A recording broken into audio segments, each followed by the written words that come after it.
ಸ್ನೇಹಿತರೆ, 21ನೇ ಶತಮಾನದಲ್ಲಿ ಇಡೀ ಜಗತ್ತು ಪ್ರಗತಿಯತ್ತ ಸಾಗ್ತಾ ಇದ್ರೆ ಆ ಒಂದು ದೇಶ ಮಾತ್ರ 100 ವರ್ಷ ಹಿಂದಕ್ಕೆ ಹೋಗಿದೆ. ಅಲ್ಲಿ ಹೆಣ್ಣಾಗಿ ಹುಟ್ಟುವುದೇ ಒಂದು ಶಾಪ. ಓದಬಾರ್ದು, ಕೆಲಸ ಮಾಡಬಾರ್ದು, ಕೊನೆಗೆ ರಸ್ತೆಯಲ್ಲಿ ಜೋರಾಗಿ ಮಾತನಾಡೋಕ್ಕೂ ಅಧಿಕಾರವಿಲ್ಲ. ಪ್ರಾಣಿಗಳಿಗಿರುವ ಬೆಲೆಯು ಅಲ್ಲಿ ಮಹಿಳೆಯರಿಗಿಲ್ಲ ಅಂದ್ರೆ ನೀವು ನಂಬ್ತೀರಾ? ಜನವರಿ 2026ರಲ್ಲಿ ಜಾರಿಯಾದ ಆ ಒಂದು ಕರಾಳ ಕಾನೂನು ಇಡೀ ಸ್ತ್ರೀ ಕುಲವನ್ನೇ ನಡುಗಿಸಿದೆ. ಆ ದೇಶ ಬೇರಾವುದೂ ಅಲ್ಲ, ಅದುವೇ ಅಫ್ಘಾನಿಸ್ತಾನ. ಬನ್ನಿ, ಈ ವಿಡಿಯೋದಲ್ಲಿ ಅಫ್ಘಾನಿಸ್ತಾನದ ಈ ಕರಾಳ ನಿಯಮಗಳ ಬಗ್ಗೆ ಮತ್ತು ಅಲ್ಲಿನ ಹೆಣ್ಣು ಮಕ್ಕಳು ಅನುಭವಿಸ್ತಾ ಇರೋ ನರಕ ಯಾತನೆಯ ಬಗ್ಗೆ ಡೀಟೇಲ್ ಆಗಿ ತೋರಿಸ್ತೀವಿ. ವಿಡಿಯೋವನ್ನ ಎಲ್ಲೂ ಕೂಡ ಸ್ಕಿಪ್ ಮಾಡದೆ ಕಡೆತನಕ ನೋಡಿ. ಹಾಗೇನೆ ನೀವಿನ್ನೂ ನಮ್ಮ ಮೈಂಡ್ ಎಡ್ಜರ್ ಇನ್ಫೋ ಯೂಟ್ಯೂಬ್ ಚಾನಲ್ಗೆ ಸಬ್ಸ್ಕ್ರೈಬ್ ಆಗಿಲ್ಲ ಅಂದ್ರೆ ಈ ಕೂಡಲೇ ಸಬ್ಸ್ಕ್ರೈಬ್ ಆಗೋದನ್ನ ಯಾವುದೇ ಕಾರಣಕ್ಕೂ ಮರಿಬೇಡಿ.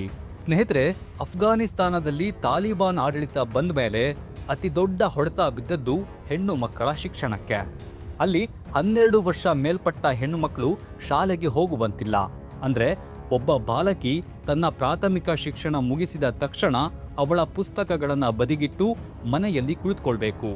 ಇನ್ನು ಉನ್ನತ ಶಿಕ್ಷಣ ಪಡೆಯಬೇಕೆಂಬ ಹಂಬಲವಿದ್ದ ಸಾವಿರಾರು ವಿದ್ಯಾರ್ಥಿನಿಯರನ್ನ ರಾತ್ರೋರಾತ್ರಿ ವಿಶ್ವವಿದ್ಯಾಲಯಗಳಿಂದ ಹೊರಹಾಕಲಾಯಿತು. ವೈದ್ಯೆಯಾಗುವ, ಇಂಜಿನಿಯರ್ ಆಗುವ ಕನಸು ಕಂಡಿದ್ದ ಕಣ್ಣುಗಳಲ್ಲಿ ಇಂದು ಕೇವಲ ನೀರಿದೆ. ಈ ಕಠಿಣ ನಿಯಮಗಳ ನಡುವೆಯೂ ಕೆಲವು ಧೈರ್ಯವಂತ ಶಿಕ್ಷಕಿಯರು ರಹಸ್ಯವಾಗಿ ಮನೆಗಳಲ್ಲಿ ಹೆಣ್ಣುಮಕ್ಕಳಿಗೆ ಪಾಠ ಮಾಡ್ತಿದ್ದಾರೆ. ಆದ್ರೆ ಸಿಕ್ಕಿ ಬಿದ್ರೆ ಕಾದಿದೆ ಕಠಿಣ ಶಿಕ್ಷೆ. ಶಿಕ್ಷಣ ಮಾತ್ರವಲ್ಲ, ಹೆಣ್ಣು ಮಕ್ಕಳು ಹೊರಬರುವುದೇ ಇಂದು ಅಲ್ಲಿ ಒಂದು ದೊಡ್ಡ ಸವಾಲು. ಒಬ್ಬ ಮಹಿಳೆ ಮನೆಯಿಂದ ಹೊರಗೆ ಹೋಗ್ಬೇಕಾದ್ರೆ ಅವಳ ಜೊತೆ ತಂದೆ, ಪತಿ ಅಥವಾ ಸಹೋದರ ಇರಲೇಬೇಕು. ಇಲ್ಲದಿದ್ರೆ ಅವಳಿಗೆ ರಸ್ತೆಯಲ್ಲಿ ನಡೆಯೋ ಅಧಿಕಾರವಿಲ್ಲ. ಬಹುತೇಕ ಎಲ್ಲಾ ಸರ್ಕಾರಿ ಮತ್ತು ಖಾಸಗಿ ಕಚೇರಿಗಳಲ್ಲಿ ಮಹಿಳೆಯರು ಕೆಲಸ ಮಾಡೋದನ್ನ ನಿಷೇಧಿಸಲಾಗಿದೆ. NGOಗಳಲ್ಲಿ ಕೆಲಸ ಮಾಡ್ತಿದ್ದ ಮಹಿಳೆಯರನ್ನು ತೆಗೆದುಹಾಕಲಾಗಿದೆ. ಇದರಿಂದ ಅನೇಕ ಕುಟುಂಬಗಳು ಹಸಿವಿನಿಂದ ಬಳಲ್ತಾ ಇವೆ. ಮಹಿಳೆಯರು ಪಾರ್ಕ್ಗಳಿಗೆ ಹೋಗುವಂತಿಲ್ಲ, ಜಿಮ್ಗಳಿಗೆ ಹೋಗುವಂತಿಲ್ಲ. ಅವರ ದೈಹಿಕ ಮತ್ತು ಮಾನಸಿಕ ಆರೋಗ್ಯದ ಬಗ್ಗೆ ಅಲ್ಲಿ ಯಾರಿಗೂ ಕಾಳಜಿ ಇಲ್ಲ. ಇಷ್ಟೇ ಅಲ್ಲ, ಮಹಿಳೆ ಹೇಗೆ ಕಾಣಿಸಿಕೊಳ್ಳಬೇಕು ಎಂಬುದರ ಮೇಲೂ ತಾಲಿಬಾನ್ ತನ್ನದೇ ಆದ ಕಟ್ಟುನಿಟ್ಟಿನ ನಿಯಮಗಳನ್ನು ಹೇರಿದೆ. ಮಹಿಳೆಯರು ಸಾರ್ವಜನಿಕವಾಗಿ ಕಾಣಿಸಿಕೊಂಡಾಗ ತಲೆಯಿಂದ ಕಾಲಿನವರೆಗೆ ಮುಚ್ಚಿರಬೇಕು. ಕಣ್ಣುಗಳು ಮಾತ್ರವೇ ಕಾಣುವಂತಿರಬೇಕು. ಬ್ಯೂಟಿ ಪಾರ್ಲರ್ಗಳನ್ನು ಸಂಪೂರ್ಣವಾಗಿ ಮುಚ್ಚಲಾಗಿದೆ. ಮಹಿಳೆಯರು ಸುಂದರವಾಗಿ ಕಾಣೋದು ಅಲ್ಲಿ ಅಪರಾಧ ಎಂದು ಪರಿಗಣಿಸಲಾಗುತ್ತೆ. ಇತ್ತೀಚಿನ ವರದಿಗಳ ಪ್ರಕಾರ ಮಹಿಳೆಯರು ಸಾರ್ವಜನಿಕವಾಗಿ ಜೋರಾಗಿ ಮಾತನಾಡುವಂತೆಯೂ ಇಲ್ಲ, ಹಾಡುವಂತಿಲ್ಲ ಅಥವಾ ಕವಿತೆಯನ್ನ ಓದುವಂತೆಯೂ ಇಲ್ಲ. ಅವರ ಧ್ವನಿಯನ್ನ ಕೂಡ ಮನೆಯೊಳಗೆ ಅದುಮಿಡಲಾಗಿದೆ. ಈ ನಿಯಮಗಳನ್ನ ಮೀರಿದ್ರೆ ಸಿಗುವ ಶಿಕ್ಷೆಗಳು ಊಹೆಗೂ ನಿಲುಕದಷ್ಟು ಭಯಾನಕವಾಗಿವೆ. ಈ ನಿಯಮ ಉಲ್ಲಂಘಿಸುವ ಮಹಿಳೆಯರನ್ನ ಮೈದಾನಗಳಲ್ಲಿ ನಿಲ್ಲಿಸಿ ನೂರಾರು ಜನರ ಮುಂದೆ ಚಾಟಿ ಏಟಿನಿಂದ ಹೊಡೆಯಲಾಗತ್ತೆ. ಕೆಲವು ಗಂಭೀರ ಅಪರಾಧಗಳಿಗೆ ಮಹಿಳೆಯರನ್ನ ಕಲ್ಲೆಸೆದು ಕೊಲ್ಲುವಂತಹ ಮತಿಭ್ರಮಿತ ಶಿಕ್ಷೆಗಳು ಜಾರಿಯಲ್ಲಿವೆ. ನಿರಂತರ ಕಣ್ಗಾವಲು ಮತ್ತು ಭೀತಿಯ ವಾತಾವರಣವು ಹೆಣ್ಣು ಮಕ್ಕಳನ್ನು ತೀವ್ರ ಖಿನ್ನತೆಗೆ ತಳ್ಳಿದೆ. ಅಫ್ಘಾನಿಸ್ತಾನದಲ್ಲಿ ಮಹಿಳಾ ಆತ್ಮಹತ್ಯೆಗಳ ಸಂಖ್ಯೆ ಗಣನೀಯವಾಗಿ ಏರಿಕೆಯಾಗ್ತಾ ಇರೋದು ಅತ್ಯಂತ ಕಳವಳಕಾರಿ ಸಂಗತಿ. ಇನ್ನು 2026ರ ಜನವರಿಯಲ್ಲಿ ತಾಲಿಬಾನ್ನ ಸರ್ವೋಚ್ಚ ನಾಯಕ ಹಿಬಾತುಲ್ಲಾ ಅಖುಂದಾದ ಹೊಸದೊಂದು ದಂಡ ಸಂಹಿತೆಯನ್ನ ಜಾರಿಗೆ ತಂದಿದ್ದಾರೆ.